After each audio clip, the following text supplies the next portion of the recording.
내 하나님 서신 발 앞에 무릎 꿇고 경배하리. 큰 권능과 영광이 가득한 내 아버지 계시고 하나님 그 빛난 얼굴 배우며 두 손 들고 나가리. 찬송과 존귀와 영광과 능력이 그 하늘 보좌 위에 주님께 주님의 크신 사랑이 우리 가운데 번져나기를 소망합니다. 우리 죄를 사하셨네. 어린 양의 보혈의 은혜로 나 담대히 나아가리. 오 하나님 그 빛난 얼굴 배우며 두 손 들고 나아가리. 찬송과 존귀와 영광과 능력을 그 하늘 보좌 위에 주님께 전심으로 오 하나님 그 빛난 얼굴 배우며 두 손 들고 나아가리. 찬송과 존귀와 영광과 능력은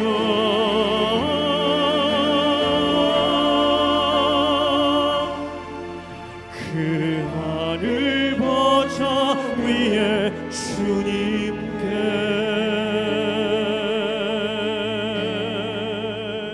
아멘. 자리에 앉아주십시오. 예배는 우리가 축복을 바라는 자리가 아니고 또 우리의 위로가 있는 자리가 아님에도 불구하고도 하나님께 먼저 나가는 경배와 찬양이 우선순위 알고도 우리가 잘 안 되는 경향이 있습니다. 우리 예배를 본질을 다시 한번 회복하는 우리의 한 예배가 됐으면 좋겠습니다. 우리 다시 한번 우리가 주님 앞에 이홀의 찬양을 올려버릴 때에 주님만을 경배하고 주님만을 올려드린다 고백들을 우리 마음 가운데 전심으로 찬양하며 올려드렸으면 좋겠습니다.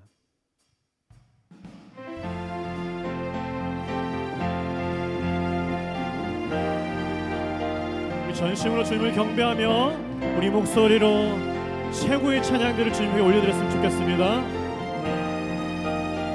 우리 선포합니다. 경배하리. 경배하리. 내 온 맘 다해 찬양하리. 내 온 힘 다해 주 찾으리. 나 사는 동안 주님의 길 나 따라가리. 주님만을 경배하리. 주님만을 찬양하리. 찬양받기 합당하신 존귀하신 주가 높이리. 다시 한번 전심으로 무릎 꿇고 주 맞이하리. 내 모든 것 다 드리리. 무릎 꿇고 내 눈을 들고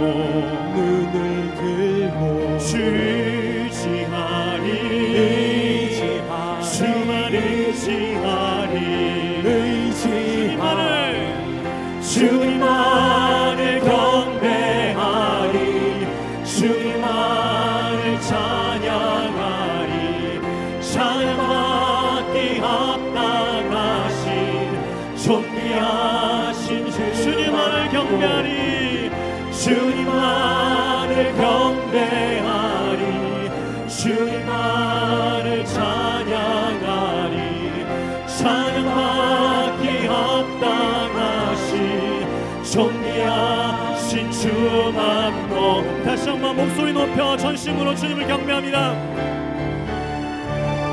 주님만을 경배하리 주님만을 찬양하리 찬양받기 합당하신 존귀한 다시 한번 주님을 경배합니다. 주님만을 경배하리 주님만을 찬양하리 찬양받기 합당하신 존귀하신 주만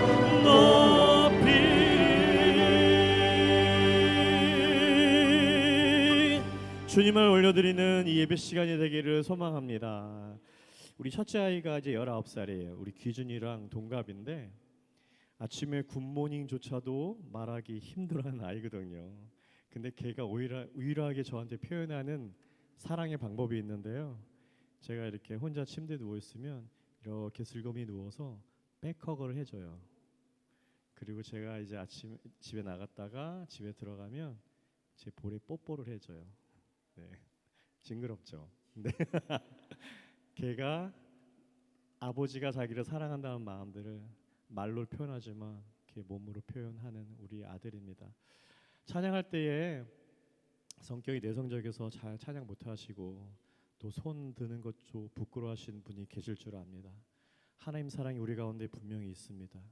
오늘 우리 함께 다시 한번 찬양할 때에 내가 할 수 있는 최대한 방법으로 나에게 주신 하나님의 사랑들을 우리 노래로 고백하며 나가는 시간 됐으면 좋겠습니다.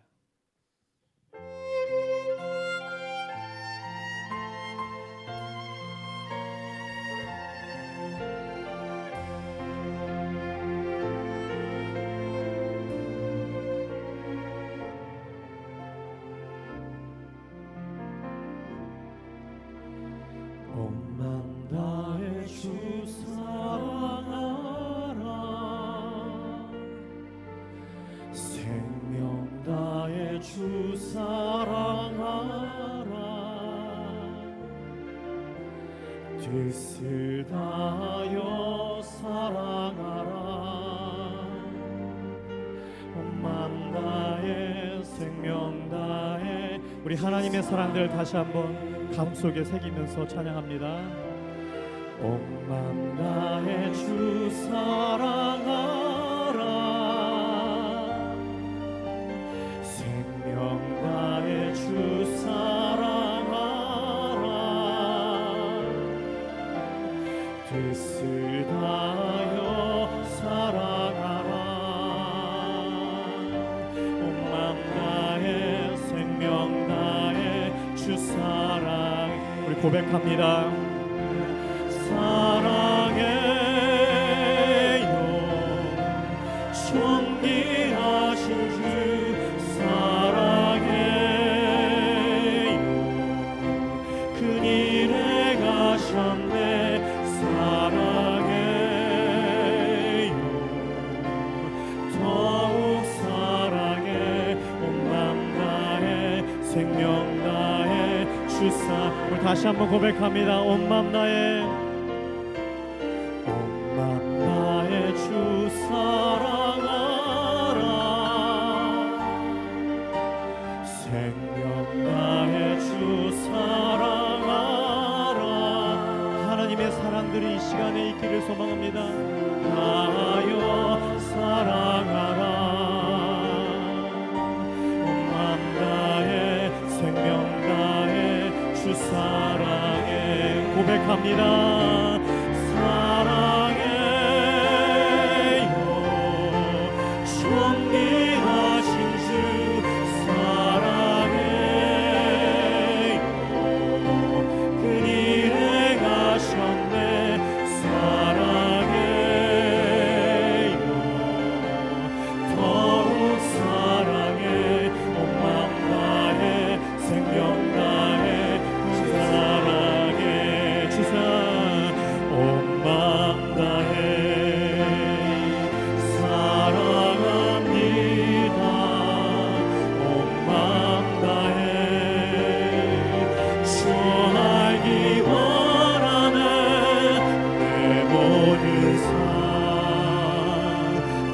당신 것이니 주만 섬기리 온 마음 다해.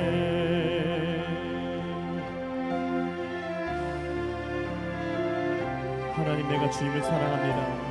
그 사랑 가운데 다시 한번 나가고자 소망하는 예배 되기를 바랍니다.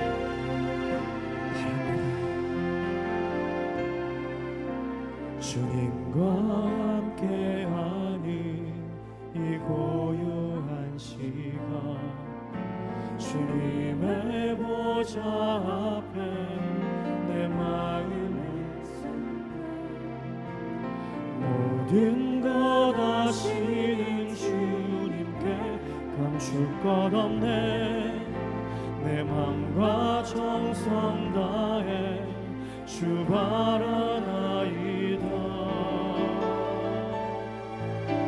나 염려하지 않아도 내쓸 것 아시니 나 오직 주의 얼굴 구하게 하소서.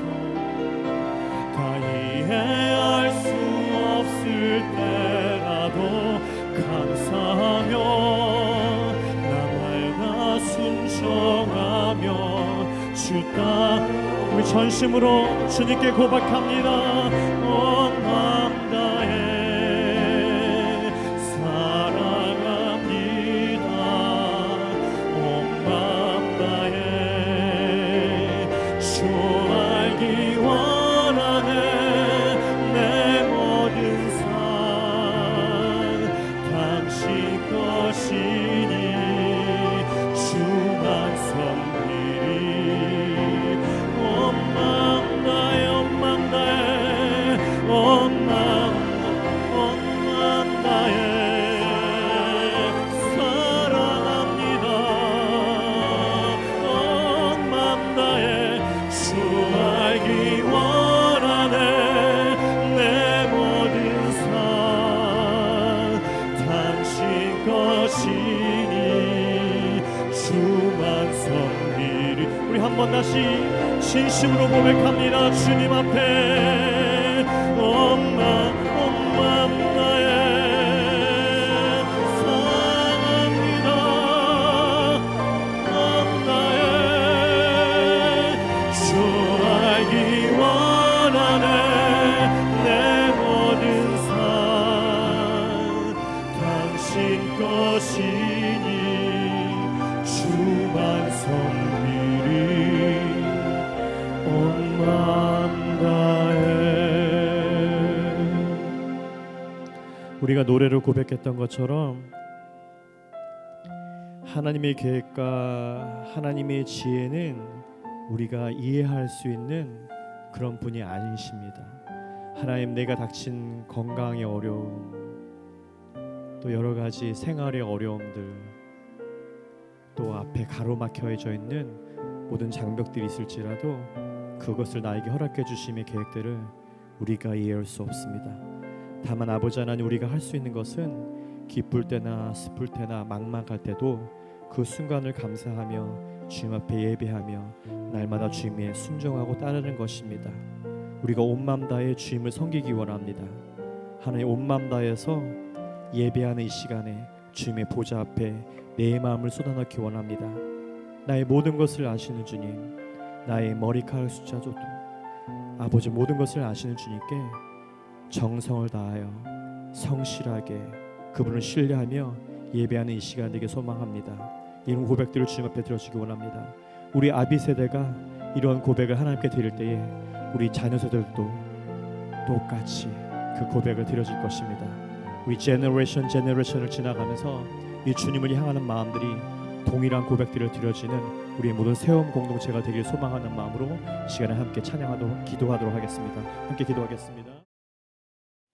전능하신 하나님 아버지, 오늘도 저희를 주님 앞에 불러주시고 예배하게 인도하여 주셔서 감사합니다. 이 예배 가운데 성령님 임재하여 주시고 드려지는 찬양과 기도, 말씀 가운데 성령의 은혜를 더하여 주옵소서. 주님, 골로새서 4장 2절 말씀처럼 기도를 계속하고 기도에 감사함으로 깨어 있으라 하셨사오니 저희 시드니 세움교회가 기도하는 교회가 되게 하여 주옵소서. 사람의 생각과 방법이 앞서지 않게 하시고 모든 사역과 결정 가운데 먼저 무릎 꿇고 주님의 뜻을 구하게 하옵소서. 형식적인 기도가 아니라 살아있는 기도로 개인의 기도가 공동체의 기도가 끊이지 않는 교회가 되게 하시며 기도로 하나님의 능력을 경험하고 기도로 세상을 섬기는 교회가 되게 하여 주옵소서. 주님, 저희 교회 유아, 어린이, 청소년 교육부를 위해 기도드립니다. 다음 세대가 주님의 말씀 위에 굳게 서게 인도하여 주시고 한 사람 한 사람 모두 예수님을 인격적으로 만나는 믿음을 허락하여 주옵소서. 세상의 가치와 혼란 속에서도 흔들리지 않도록 항상 지켜주시고 말씀과 기도 위에 믿음의 기초가 세워진 하나님의 자녀로 자라나게 하옵소서.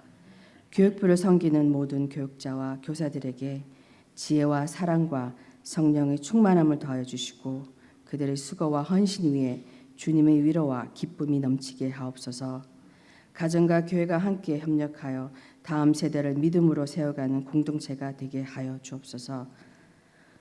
말씀을 전하시는 유관호 목사님께 성령의 기름 부으심을 더하시고 그 말씀이 우리 삶을 회복시키는 능력이 되게 하여 주옵소서. 이 모든 말씀 예수 그리스도 이름으로 기도드립니다. 오늘 여러분들과 함께 나눌 말씀은 누가복음 15장 11절부터 24절의 말씀입니다. 신약성경 121페이지이고요. 우리 다 함께 합독하시도록 하겠습니다. 또 이르시되 어떤 사람에게 두 아들이 있는데 그 둘째가 아버지에게 말하되 아버지여 재산 중에서 내게 돌아올 분깃을 내게 주소서 하는지라. 아버지가 그 살림을 각각 나누어 주었더니 그 후 며칠이 안 되어 둘째 아들이 재물을 다 모아 가지고 먼 나라에 가 거기서 허랑방탕하여 그 재산을 낭비하더니 다 없앤 후 그 나라에 크게 흉년이 들어 그가 비로소 궁핍한지라. 가서 그 나라 백성 중 한 사람에게 붙여 사니 그가 그를 들로 보내어 돼지를 치게 하였는데 그가 돼지 먹는 쥐염 열매로 배를 채우고자 하되 주는 자가 없는지라. 이에 스스로 돌이켜 이르되 내 아버지에게는 양식이 풍족한 품꾼이 얼마나 많은가. 나는 여기서 주려 죽는구나. 내가 일어나 아버지께 가서 이르기를 아버지, 내가 하늘과 아버지께 죄를 지었사오니 지금부터는 아버지의 아들이라 일컬음을 감당하지 못하겠나이다. 나를 품꾼의 하나로 보소서 하리라 하고 이에 일어나서 아버지께로 돌아가니라. 아직도 거리가 먼데 아버지가 그를 보고 측은히 여겨 달려가 목을 안고 입을 맞추니 아들이 이르되 아버지, 내가 하늘과 아버지께 죄를 지었사오니 지금부터는 아버지의 아들이라 일컬음을 감당하지 못하겠나이다 하나 아버지는 종들에게 이르되 제일 좋은 옷을 내어다가 입히고 손에 가락지를 끼우고 발에 신을 신기라. 그리고 살진 송아지를 끌어다가 잡으라. 우리가 먹고 즐기자. 이 내 아들은 죽었다가 다시 살아났으며 내가 잃었다가 다시 얻었노라 하니 그들이 즐거워하더라. 아멘. 오늘 여러분들과 함께 나눌 말씀의 제목은 아버지 하나님의 마음입니다. 이 말씀을 나누면서 또한 우리가 그 하나님의 마음이 어떠한지 생각해 보는 시간이 되었으면 좋겠습니다. 우리가 영상을 하나 먼저 볼 텐데요. 네. 이건 배고프다는 뜻이다. 고로 나는 배고파야 한다. 좀 출출하네. 뭐 먹고 싶은 거 있어? 이건 내가 메뉴를 고르라는 뜻이다. 돈가스나 아구찜 시켜 먹을까? 떡볶이는 어때? 이건 떡볶이를 먹자는 뜻이다. 역시 먹고 싶은 게 있었군. 오, 괜찮네. 떡볶이 먹자. 떡볶이 먹으면 되겠다. 이건 나보고 시키라는 뜻이다. 잠시만, 바로 시킬게. 냠냠냠냠냠냠냠. 오빠, 목말라? 이건 마실 걸 갖고 오라는 뜻이다. 콜라 있네. 갖다 줄게. 아, 배불러. 다 귀찮아. 이건 설거지를 나보고 하라는 뜻이다. 그럼 좀 쉬고 있어. 내가 정리하고 설거지할게. 가정의 평화는 내가 지킨다. 가정의 평화는 내가 지킨다. 네, 너무 감동적입니다. 아, 배불러. 네, 내가 설거지해야지. 네. 여러분 여기서 귀엽게 생긴 저 남편, 예, 그 남편의 희생만 보이십니까? 가정의 평화가 저 남편의 희생으로 이루어지는 것 같습니까? 저는 아니라고 생각합니다. 이 남편의 특징은 한 문구를 잘 알아요. 그 문구가 반복되는 문구가 뭐냐면 뭐뭐하란 뜻이다. 그렇죠. 뭐뭐하란 뜻이다. 그 마음을 잘 알아주는 겁니다. 그 말을 한 내용의 뜻을 잘 이해하는 거예요. 네. 그렇기 때문에 배불러 귀찮아 그랬을 때 어때요? 이것은 설거지하란 뜻이다. 여러분 얼마나 기가 막혀요? 그 뜻을 알아주는 사람이 내 남편이어서 그 뜻을 알아주는 사람이 나라서 그 가정의 평화가 지켜지는 거예요. 희생이란 단어보다는 뜻을 알아주는 것, 바로 사랑이라고 말하고 싶습니다. 네. 만약에 그 뜻을 알아주지 못할 때 뭐 어떤 일이 생각이 아니라 생길까요? 만약에 내가 그 뜻을 알아주지 못해요. 네. 어떤 거예요? 내가 하고 싶은 대로 하는 거죠. 그래서 제가 그 소리를 제일 많이 듣습니다. 너는 네가 하고 싶은 대로 하는구나. 네, 깨갱합니다. 네, 저는 제가 하고 싶은 대로 하고 살아요. 그래서 저 영상을 집어넣었을 때도 저희 와이프가 뒤에서 한마디 했습니다. 그거 정말 쓸 거야? 저는 그 뜻이 뭔지 몰랐습니다. 여러분 그 뜻을 모를 때 생겨요. 어떤 일들이 생기냐? 오늘 누가복음 15장에 1절과 2절에서 이런 내용이 있어요. 바리새인과 서기관들이 수군거려 이르되. 수군거렸어요. 뭐라고 수군거렸냐? 이 사람이 죄인을 영접하고 음식을 같이 먹는다. 이 사람이 누굴까요? 바로 예수 그리스도입니다. 예수 그리스도께서 모든 세리와 죄인들이 예수님의 말씀을 들으러 왔어요. 그들에게 음식을 함께 나누시고 말씀을 전해주셨어요. 그들의 이야기, 그들의 삶을 들어주셨어요. 그러한 모습을 보고 바리새인과 서기관들이 하는 이야기예요. 죄인을 영접하고 음식을 먹는다. 여러분 이것이 성경에 쓰였기 때문에 이렇게 순하게 쓰인 거예요. 뭐예요? 예수님 듣는 데서 자기들끼리 뒷담화를 깐 거예요. 여러분 듣는 데서 그 얘기를 하면 뭐예요? 앞담화가 됩니다. 여러분 앞담화를 들을 때 기분이 어떠신지요? 안 좋습니다. 매우 안 좋습니다. 그러나 예수님 저 말씀 가운데 화를 내신다는 이야기가 없어요. 오히려 세 가지 비유로 그들을 깨닫게 해주십니다. 첫 번째, 100마리의 양 비유. 그 중에 잃어버린 한 어린 양이 있다. 그 비유를 말씀해 주세요. 그리고 두 번째, 10 드라크마를 가진 여인이 있는데 그 여인이 한 드라크마를 잃어버린 비유. 그 비유를 또한 말씀해 주세요.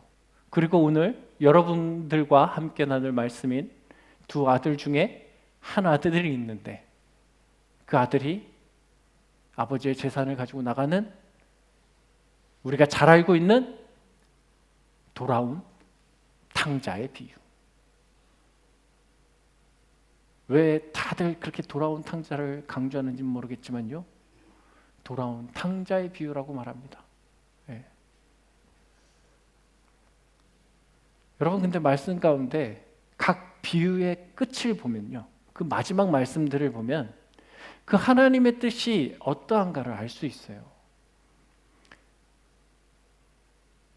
100마리의 양 중에 한 마리의 잃어버린 양, 그 양을 찾았을 때에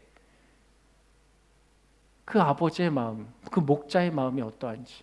내가 너희에게 이르노니 이와 같이 죄인한 사람이 회개하면 하늘에서는 회개할 것 없는 의인 99으로 말미암아 기뻐하는 것보다 더하다. 잃어버린 한 마리 양을 찾았을 때에 그 양을 찾은 기쁨. 100마리의 양이 있잖아요. 그 중에 한 마리 얼마나 값어치가 있습니까? 그저 들짐승에게 잡혀 먹어서 죽었겠지. 그렇게 없어진 셈 치면 돼요. 그러나 기다리고 돌아올 거라 믿고 마침내 그것을 찾았어요.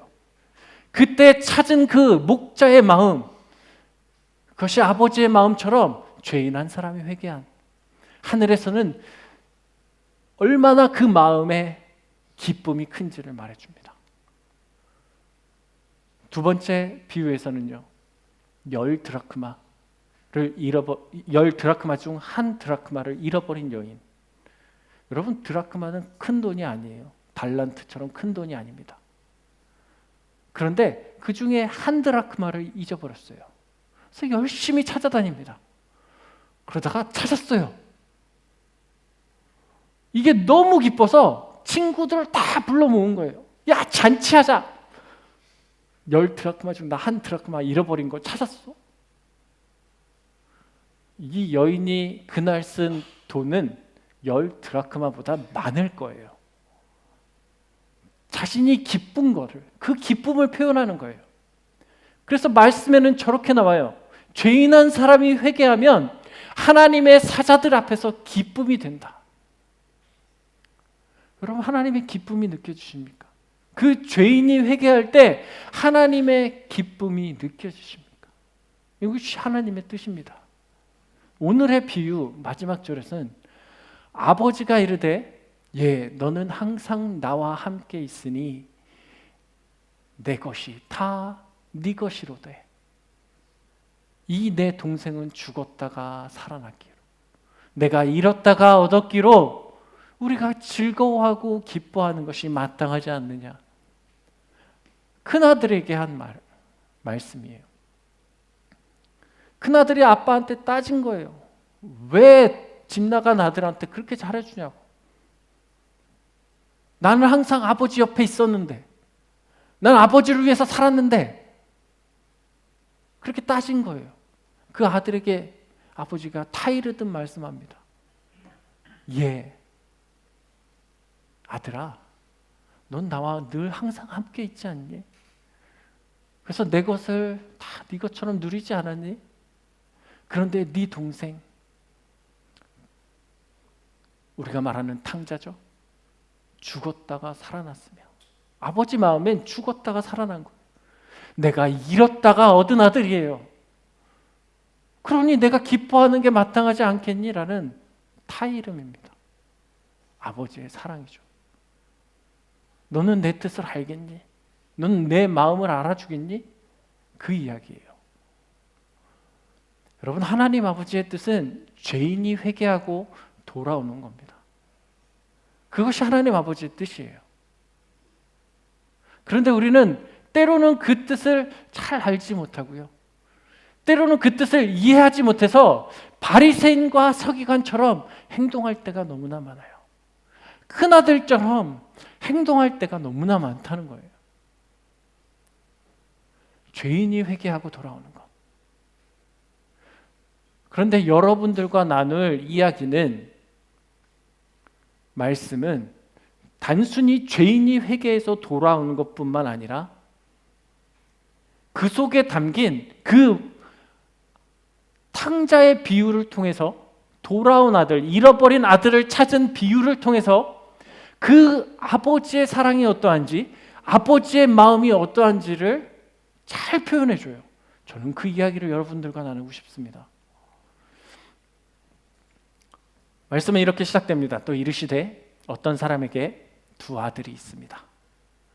그 둘째가 라고 나와요. 네, 성경을 읽으면서 나도 둘째인데 그 둘째가 얘기하는 거예요. 아버지, 죽을 때 주지 말고 죽기 전에 미리 땡겨 주이소. 내꺼. 얼마나 버릇없어요? 네. 이 본문을 읽으면서 한 가지를 더 생각했습니다. 첫째가 있잖아. 첫째가 시켰을 거야. 여러분 그러지 않았을까요? 저는 둘째라서 그렇게 생각했던 것 같아요. 어떻게든 죄의식을 덜어보려고, 어떻게든 마음속의 찔림을 좀 덜어보려고. 여러분 그러나 사실적으로 아들이 이야기했어요. 큰 아들이 어떻게 했든 안 했든 둘째 아들이 가서 얘기했어요. 주세요. 아버지 내가 필요하니 주세요. 저기에는 이유도 없고 자기가 뭘 하겠다는 이야기도 없어요. 아버지의 모습 어떻습니까? 그저 주었다라고 나와요. 그저 주었다. 여러분 만약 나라면, 내가 부모라면 어떻게 하시겠어요? 주시겠어요? 네, 원사님 안 줘요. 네, 여러분 안 줍니다. 저 아들이 그 돈을 가지고 무슨 짓을 할지 어떻게 합니까? 내가 보기에 아직 철도 들지 않았고 돈 쓰는 법, 돈이란 것이 무엇인지도 모르는 그런 철부지 같은 내 아들, 둘째 아들한테 그저 돈으로 뭐든지 다 할 수 있다고 생각한 저 아들한테 왜 제가 돈을 줘야 할까? 그렇게 생각하는 것이 너무나 당연하지 않습니까? 여러분 나라면 안 줍니다.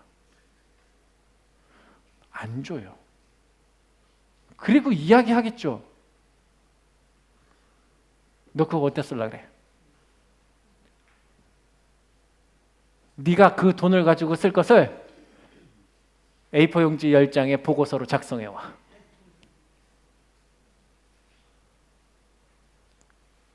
프레젠테이션을 작성하면 더 좋겠어. 그 이야기를 듣고도 우리는 안 줄 이유를 찾겠죠. 왜? 내 품 안에 자식이어야 해요. 아직은 실패해서 낙심해서 그 절망을 겪게 하고 싶지 않은 것이 부모의 마음 아니겠습니까? 그런데 하나님은 주세요. 여러분 하나님이 모르셨을까요? 이 아들이 실패할 거란 걸? 이 아버지가 몰랐을까요? 알면서 줘요. 거기엔 깊은 뜻이 있겠죠. 그것이 아버지의 마음이에요. 아버지의 마음. 구하라, 내가 줄게. 너 나한테 기도해, 내가 들어줄게. 올 한 해 우리가 기도, 그것을 너무나 중요하게 여기고 나아갑니다. 여러분 우리가 나의 기도에 응답하시는 하나님이 저 아버지의 모습처럼 그런 하나님이라면 우리 올 한 해 제목을 가지고 기도할 이유가 충분하지 않습니까? 기도해야 합니다. 내 아버지는 어떤 분이에요? 그저 들어주시는 분이기 때문에, 나의 기도를 들어주시는 분이기 때문에 그런 아버지의 모습을 내가 알고 있다면 여러분 기도하지 않겠습니까? 그럼 아들이 재산을 받았어요. 근데 며칠이 안 됐다고 나와요. 둘째 아들이 재물을 다 가지고 먼 나라에 갔어요. 그래서 먼 나라에 가다는 아버지를 떠나갔다는 얘기예요. 거기서 허랑방탕 그 재산을 낭비했습니다. 이 돈이면 내가 뭐든지 할 수 있어. 그러나 실패했고 내가 남들 보기에 떵떵거리며 살 수 있어. 남들이 부러워하는 삶을 살 수 있어. 그렇게 흥청망청 썼더니 돈이 다 없어졌어요. 그런데 거기서 끝나지 않고 나라에 크게 흉년이 듭니다. 먹을 것이 귀해졌어요. 먹을 것이 이제 자기가 돈 주고 살 수 없어요. 그래서 다른 사람 밑으로 가서 뭐 한 거예요? 나 좀 일 좀 시켜주세요 라고 이야기하는 건 좋게 이야기하는 거죠. 구걸했어요. 나 밥 좀 먹여주세요. 그 사람이 어디로 보내요? 들로 보내요. 들로. 뭘 시키려고? 남들이 하고 싶지 않은 일을 시키는 거죠. 돼지를 치는 것. 남들이 하고 싶지 않은 힘든 일을 시켰어요. 이 아들이 너무 배가 고프니까 돼지 먹는 사료, 쥐염 열매로 배를 채우고자 했는데 그조차 주는 사람이 없는 거예요. 그때 요즘 말로 현타가 오죠. 현실을 깨닫게 돼요. 스스로 돌이켜 이르되 내 아버지에게는 양식이 풍족한 품꾼이 얼마나 많은데 나는 여기서 줄여 죽겠구나. 내가 지금 여기서 뭐 하고 있는 거지? 아버지께로 돌아가면 그래도 잘 곳이 있고 그래도 먹을 것이 있는데 난 여기서 뭐 하는 걸까? 내가 일어나 아버지께로 가서 말해야지. 아버지, 내가 하늘과 아버지께 죄를 지었습니다. 지금부터는 아버지의 아들이라 일컬음을 감당하지 못하겠습니다. 아들이라 칭하여 주지 않아도 좋으니 나를 품꾼의 하나로 써주십시오. 그 얘기를 해야겠다. 그리고 자리에서 일어나 아버지께로 간 거예요.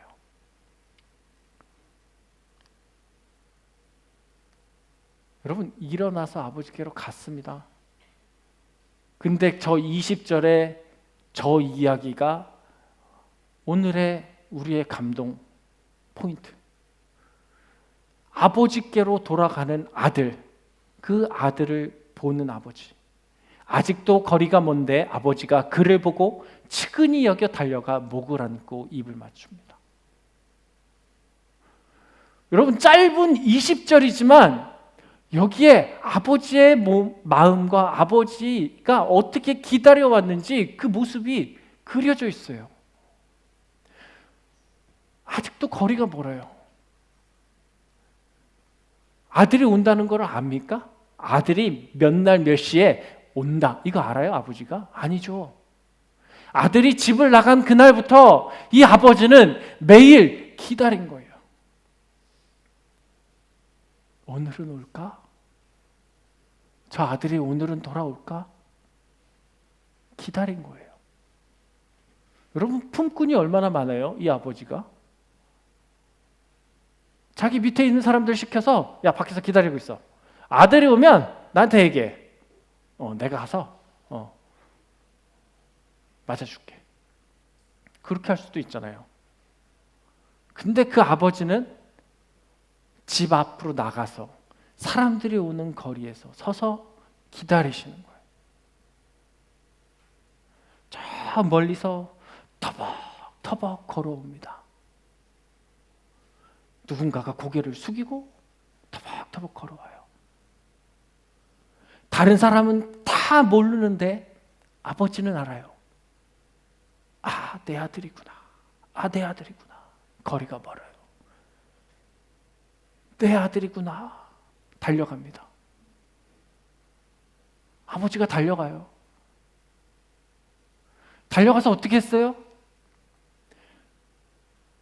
성경은 측은히 여겨 달려가 목을 안고 입을 맞췄다고 하지만 여러분, 만약 나라면 어떻게 했을까요?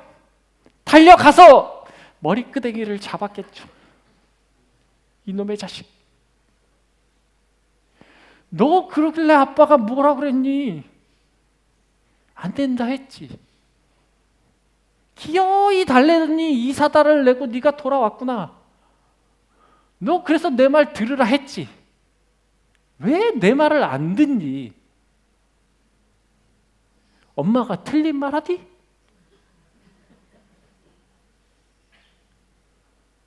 여러분, 우리라면 이러지 않겠어요? 귀에 피가 나도록 잔소리를 했을 겁니다. 잔소리, 듣기 싫은 소리를 아니죠. 듣기 싫은 소리가 아니라 옳은 소리를 듣기 싫게 하는 것. 그것이 잔소리죠. 그것이 귀에서 피가 나게 했을 거예요. 그것이 우리죠. 우리의 모습이죠. 여러분, 근데 하나님 아버지, 그 아버지 비유로 나오는 그 아버지의 모습은 그런 모습이 없어요. 아, 내 아들이구나 확인하신 순간 바로 달려갑니다. 여러분, 저는 그랬을 거라 생각해요. 이 아버지가 저 멀리서 왔을 때 행여나 내 아들일까? 그렇게 확인하며 달려가는 사람도 있었을 거예요. 아, 내 아들이 아니구나. 터벅터벅 되돌아간 그런 날들도 있었을 거예요. 그러나 그날 내 아들인 것을 확인했을 때 바로 부둥켜 안아주고 잘 왔다 내 아들, 그렇게 말씀해 주는 아버지, 목을 안아주고 입을 맞춰주는 아버지, 이것이 아버지의 모습이에요. 그 아버지께 아들이 이렇게 얘기합니다. 아버지, 내가 하늘과 아버지께 죄를 지었어요. 지금부터는 아버지의 아들이라 일컬음을 감당하지 못하겠습니다. 이 아들은 세상에서 실패하고 돌아왔어요. 그렇기 때문에 아버지께 고개를 둘 수가 없었어요. 나 다시금 아버지 아들 할게요. 예전처럼 떵떵거리며 살게요. 그럴 수가 없잖아요. 그렇기 때문에 저렇게 이야기하는 거예요. 세상적인 기준에서는 되돌아왔다 하더라도 잘못한 아들이잖아요. 그때 자기는 벌을 받겠다 그거예요. 품꾼으로. 여러분, 우리의 생각은 그렇습니다. 우리의 생각은. 아, 내가 아버지를 떠났지? 다시 돌아왔지만 내가 예전처럼 그렇지는 않을 거야. 여러분, 근데 아버지의 생각은 어때요? 이렇게 말씀하세요. 제일 좋은 옷을 내어다가 입히고 손에 가락지를 끼우고 발에 신을 신겨라. 살찐 송아지를 잡아다가 먹고 즐기자. 파티를 하자. 축제를 벌이자. 왜? 그리고 말씀하세요. 24절. 이 내 아들을. 여러분, 이 탕자는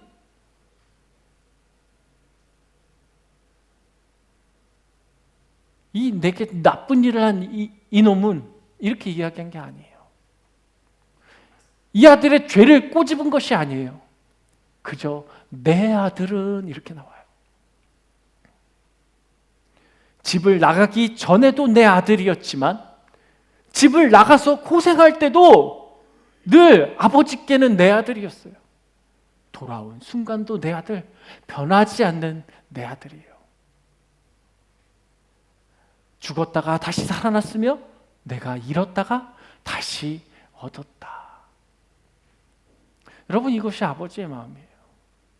우리는 그 아버지의 마음을 잘 이해하지 못하고 그저 품꾼의 하나로 내가 힘들었으니까 자고 먹게만 해주십시오.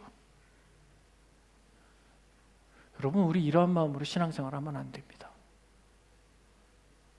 내 아버지가 어떤 분인지 정확하게 알아야 하고 내 아버지의 마음이 정확하게 알아야 합니다. 그래야 내가 누구인지를 알 수 있어요. 제가 청소년부 목사입니다. 우리 청소년부에게 늘 이 이야기를 합니다. 첫 번째, 성경을 읽어가는데 야, 하나님 어떤 분이냐? 네가 만난 하나님 어떤 분이냐? 그것을 물어봅니다. 여러분, 우리 이 지금 누가복음 15장에서 여러분이 만난 하나님 어떤 하나님인가요? 요청했을 때 다 들어주신 하나님? 행여나 언제 올까 기다리시는 그 아버지의 마음을 갖고 기다려주시는, 나를 기다려주시는 아버지. 그럼 그런 아버지 만날 수 있지 않습니까? 그럼 나는 생각해야죠. 나는 어떠한 사람인가? 여러분, 나는 큰아들입니까? 바리새인과 서기관 같은 사람이에요? 아니면 아버지, 제가 죄를 지었습니다. 그렇게 회개하면서 돌아오는 죄인, 세리들, 그렇게 사회에서 힘이 없는, 고통받던, 그래서 아버지 하나를 바라보고 예수 그리스도의 말씀을 들으러 갔던 그 작은 아들입니까? 내가 누구인지를 알아야 합니다. 그리고 마지막으로, 그럼 나는 어떻게 해야지? 난 무엇을 해야지? 아버지의 마음에 기쁘게 내 삶을 바꿔가는 것. 내가 무엇을 해야 할까? 그것을 고민하는 것. 이 세 가지를 물어봐요. 이 세 가지를 질문합니다. 여러분, 이것은 단순히 성경을 읽어가는 방식이 아니라 우리의 삶을 살아가는 방식이어야 합니다. 하나님은 어떤 분이신지, 오늘의 본문에서 내가 만난 하나님은 목자이신 하나님, 잃어버린 드라크마를 찾은 여인 같은, 그리고 아버지 같은 하나님이었어요. 그 한 마리의 어린 양이 돌아왔을 때 기쁨으로 맞아주셨던 그 목자의 마음. 잃어버린 너를 찾았어. 잃어버린 너를 찾았어. 죽었다가 다시 살아났고 내게 돌아와 잃어버렸던 너를 내가 찾았어. 그래서 잔치를 벌이시는 아버지. 그것이 비유의 끝마다 있지 않습니까? 여러분, 나는 그 한 어린 양이었고 한 드라크마였고 집을 나갔던 아들이에요. 여러분, 아직 돌아가지 않았다면 이제 결심하셔야 돼요. 내가 아버지께로 돌아가야지. 아버지 하나님의 뜻이 무엇인지를 내가 아는 아들이 돼야지. 나를 향한 아버지의 사랑이 얼마나 큰지, 그래서 우리 가운데 예수 그리스도를 어떠한 마음으로 보내주셨는지를 내가 알아야겠다. 여러분, 그 마음을 아셔야 합니다. 그 아버지의 마음을 제대로 이해할 때 우리가 하나님을 똑바로 바라보고 이 믿음의 길을 걸어갈 수 있습니다.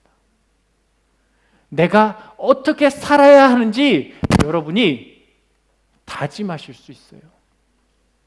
여러분, 그래서 우리 이 시간에 이렇게 기도했으면 좋겠습니다. 아버지의 뜻을 분별하는 사람 되게 하여 주옵소서. 나를 향한 아버지의 마음이 어떠한지 알아가도록 나를 도와주옵소서. 성령님 도와주옵소서. 그래서 아버지 안에서 살아가는 내가 되게 하여 주옵소서. 여러분, 우리 교회에 세움교회 앞에 붙는 수식어가 하나 있습니다. 무엇이죠? 나는 죽고 예수로 산다. 여러분, 나는 어떻게 죽어갑니까? 나를 드리고, 예수께 나를 드리고, 내 생각을 내려놓고 내가 하고 싶은 것, 나의 뜻을 내려놓는 것, 그것이 내가 죽는 방법 아닙니까? 그리고 아버지의 뜻을 분별히 알아 그 아버지의 뜻을 행하며 살아가는 것, 그 아버지의 마음을 기쁘게 하는 것, 그것이 나는 죽고 예수로 살아가는 것. 우리 이 시간에 기도했으면 좋겠습니다. 우리 다 함께 눈을 감고 주여 도와주옵소서. 우리 저 세 가지를 놓고 우리 다 함께 기도하겠습니다.